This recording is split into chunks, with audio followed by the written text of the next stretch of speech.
Hello વિદ્યાર્થી મિત્રો, કેમ છો? વરપારસી વાગેલા તમારા માટે ધોરણ 6 પ્રકરણ 7 અપૂર્ણાંક સંખ્યાઓના કેટલાક એક્ઝામ્પલ લઈને આવ્યો છું. હું તમને ગણિતના દરેક ધોરણના એક્ઝામ્પલ એકદમ શાંતિથી સમજાવીશ. તમે બધા ધ્યાનથી જુઓ. જો આ વિડીયો તમે ધ્યાનથી જોશો તો તમને ગણિતનો ડર એ દૂર થઈ જશે. ના ખબર પડે તો 2-3 વખત વિડીયો જુઓ, તમે આરામથી ખબર પડે. હવે જો ચેપ્ટર 7 અપૂર્ણાંક સંખ્યાઓ, તો આપણે એક્ઝામ્પલમાં કોઈ એક સંખ્યા જે આપણે નથી આપી એ સંખ્યા આપણે શોધવાની છે. તો જોઈએ આપણે 3/4 બરાબર આ એક સંખ્યા આપણે આપીને છેદમાં 8 આપ્યા છે. તો તમારે સૌપ્રથમ કરવાનું, જેને શોધવાનું છે એ આપણે મૂકીએ. હવે જે શોધવાના એને એક્ઝેક્ટ ક્રોસમાં જે સંખ્યા હોય એ ક્રોસની સંખ્યા તમારે છેદમાં મૂકવાની. હવે જે વધી 3 અને 8, તો બંનેનો ગુણાકાર કરવાનો. તો 3 × 8 થયા. હવે છેદ ઉડાડીએ આપણે, તો 4 દુ 8.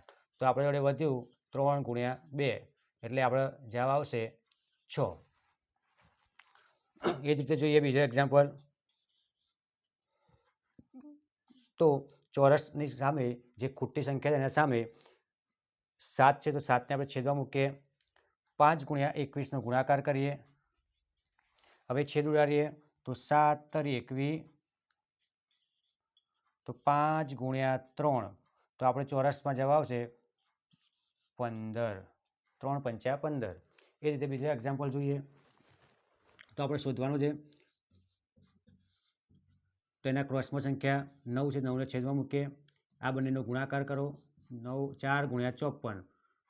હવે છેદ ઉડાડીએ, તો 6 × 9 = 54. હવે વધ્યું 4 × 6, બંનેનો ગુણાકાર કરો એટલે 24 આવે. તો તમારે આ દાખલાનો જવાબ. એ રીતે અહીંયા જુઓ, શોધવાનું તમારે જે કિંમત છે એને મૂકી, એના સામેની એક્ઝેક્ટ કિંમત છેદમાં આવે. હવે જે વધી એનો ગુણાકાર કરો. 7 × 12, છેદ ઉડાડો, 4 * 12, તો તમારો આન્સર આવશે 7 × 3, એટલે કે 7 * 21. હવે પાંચમું એક્ઝામ્પલ. આ એક્ઝામ્પલ તમારે જાતે કરવાનો છે.